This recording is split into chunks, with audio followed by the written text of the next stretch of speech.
Hey guys, it's Max. This is my 9-week video. It is hot as shit, so I'm going to try to keep this brief.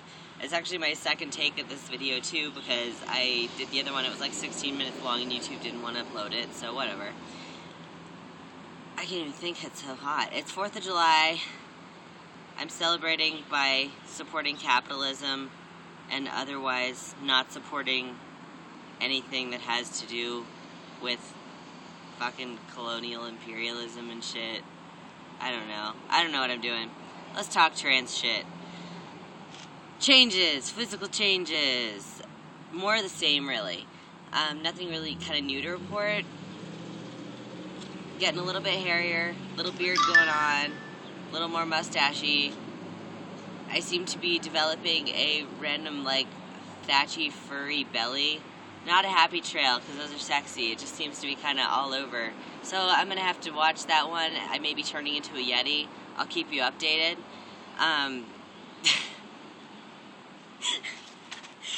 The only really exciting update is that actually at this point, my period is now 2 weeks late.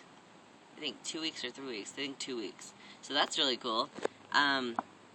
Hopefully I'm done. I don't know. Like, I've always been, in the past, like, very, very regular. Like, I was always, like, 28-day cycle clockwork. I didn't even have to, like, track it, because it was always 28 days. So for it to be late, it's kind of cool. I don't know if, maybe I'm done. I'm going to cross my fingers on that one. Otherwise, no real new physical changes, necessarily. Still, like, I've gained a couple more pounds, but not a whole lot. But however, that does kind of actually lead into my next topic, which is, really, it's so hot I can't even think, shit. Body dysphoria and, physical changes there. So, some of you guys know, some of you don't. I actually have a really long history of, eating disorder. And like other eating disorders and other mental illness, specifically anorexia nervosa. I was first in treatment for it, I guess almost like 10 years ago. And that was, I say treatment loosely there because I actually was first taken to a pastoral counselor, and that just made shit a whole fuck of a lot worse. And then kind of have seen various other therapists off and on, and have been in and out of hospitals, whether for medical stabilization or for actual intensive inpatient treatment. The most recent of those was about 4 years ago, and I was treated at the Eating Disorder Center of Denver for almost 4 months that I was in the hospital treatment setting there, which was a very, very intensive treatment, and it was actually the first time that I had gotten to do an official, like, really intensive eating disorder treatment, as opposed to being, like, on psych wards. And I was very fortunate to have an amazing treatment team there, who really, like, saved my life. And since being in that treatment center, it actually kind of was what started me on my journey, in some ways, really coming to terms with my gender identity. Because a lot of what the current eating disorder theory revolves around. For one thing, eating disorders, there's this kind of stereotype that it's a rich white girl disease. And a lot of the treatments kind of are catered to that. Hi! A lot of the treatments are catered to that. So, it's about teaching women, and I even want to say women because it's really geared toward women, unless you are fortunate to work with someone who has experience treating guys with disorders. Helping women to come to terms with, like, embracing their femininity and feeling comfortable with their womanly body. And it's kind of, in some ways, similar to the whole Dove Real Beauty campaign, which, let's not get into the problems of that, but, like, what the Dove Real Beauty campaign says it's trying to do.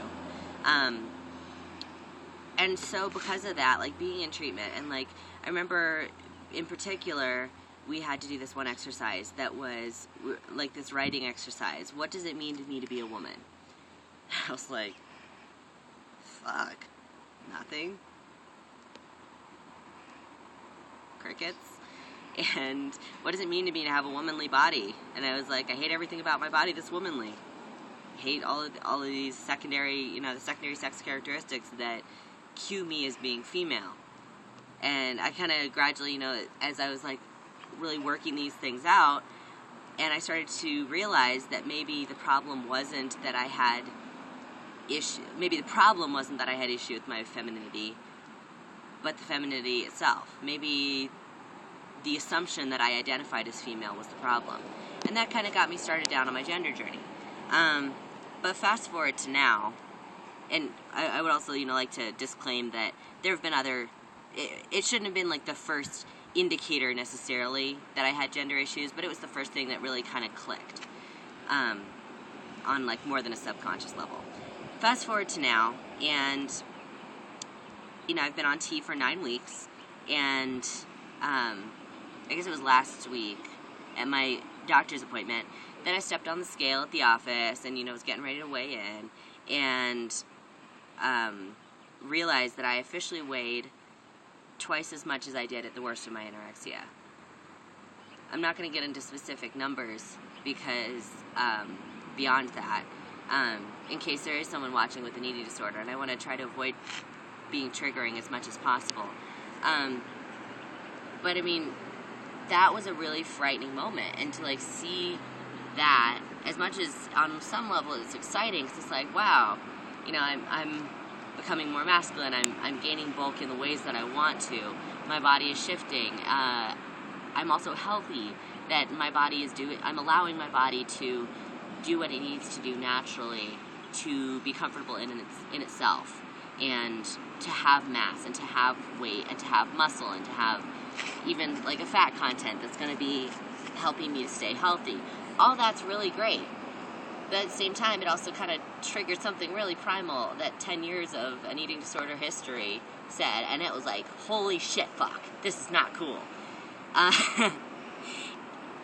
And beyond that, I've also been noticing that I've been experiencing like some some body dysphoria, eating disorder related, just based on how out of control I feel over my body.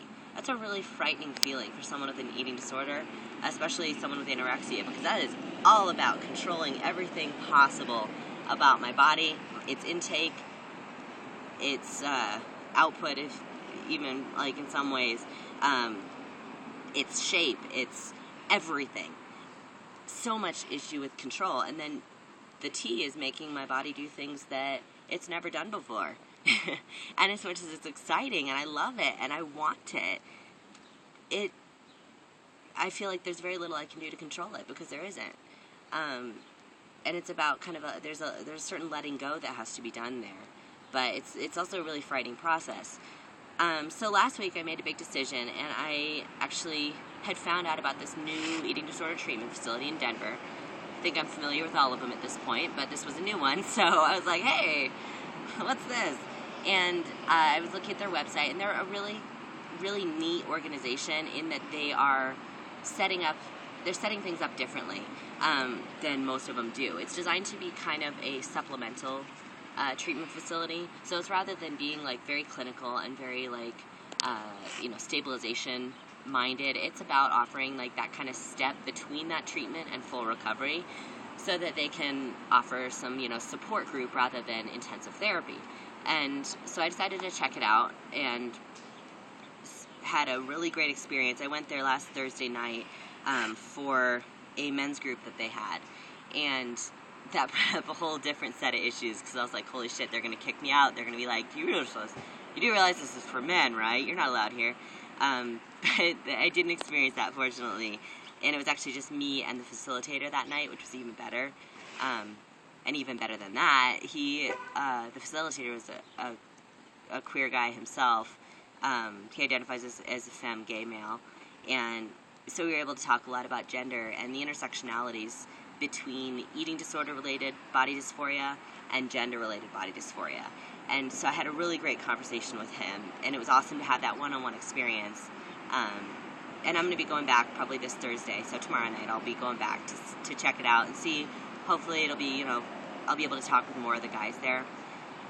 long term, maybe we can actually even set up like some sort of some sort of support group for GLBT people, because the issues there are a little bit different than with a cis person with an eating disorder, and I think that could be beneficial. Anyway, that's kind of where I am with that. I'm not engaging in any like behaviors right now, but I just want to be more sensitive and really aware of my tendency there, and really honest with myself and my need, and say, okay, let's treat this now, and let's pay some extra attention so that it doesn't become a big problem again, because I'm done with that. For one thing, if you've had an eating disorder, or any other mental illness, it gets really, really boring, and it's exhausting, and just fuck it, done. I don't want to do it again. Like, I spent a long time recovering, and I want to do everything I can to avoid going that path again. I don't want to go too long. The other thing I was going to talk about, actually, is also having to do with body dysphoria in a way, and it's my voice. It's my changing voice. And everything is proving to be a double-edged sword with the T, and it's kind of, well, not everything, but a lot of things, and it's really weird, because my voice, I'm so stoked to have it dropping. That was the biggest source of my dysphoria for a long time, was that my voice was still so high, and everybody was like reading me as female, even though like I could see these other changes, and I was on T, and I was like, come on, fuck it, like, really, male. And with my voice dropping, I'm getting definitely a lot less of that. The double-edged sword comes with the grief that I'm experiencing too, because I was a singer for a long time, and I had a first soprano voice, and all through like college and stuff, I actually was really, really into it until I got too crazy and checked myself into a hospital instead of going to rehearsal. That's a different story, but I've spent a long time really cultivating my voice and cultivating my singing voice, and I love it, and I love singing, and I hope I always will love singing. But it was also such a huge source of dysphoria. But now that it's changing, and I realize that it's gone, that part of my life is gone.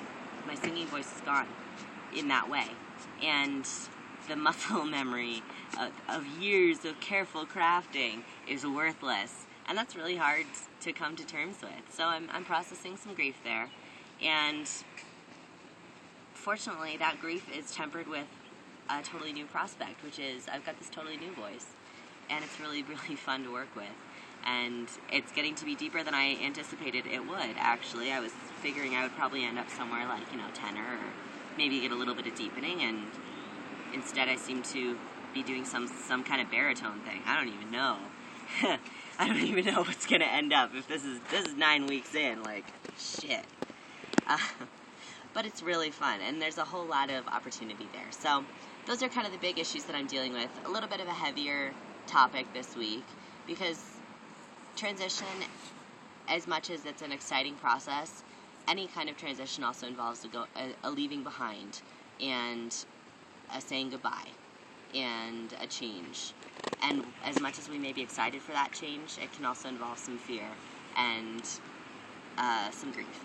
So I want to be honest about that as I'm going through it. If you guys have any questions, please leave them in the comments. I would love to talk about, answer any questions you have about the transition process, etc. And finally, I have a shout out to make to Taylor up in Alaska. Hi, sweetie. Feel better. I know you're sick. Take care of yourself, and love you, and all of you out there in the YouTube and Twitter and Facebook universes that are watching this. Thanks for watching. Thanks for bearing with me, and I'll talk to you next week. Peace.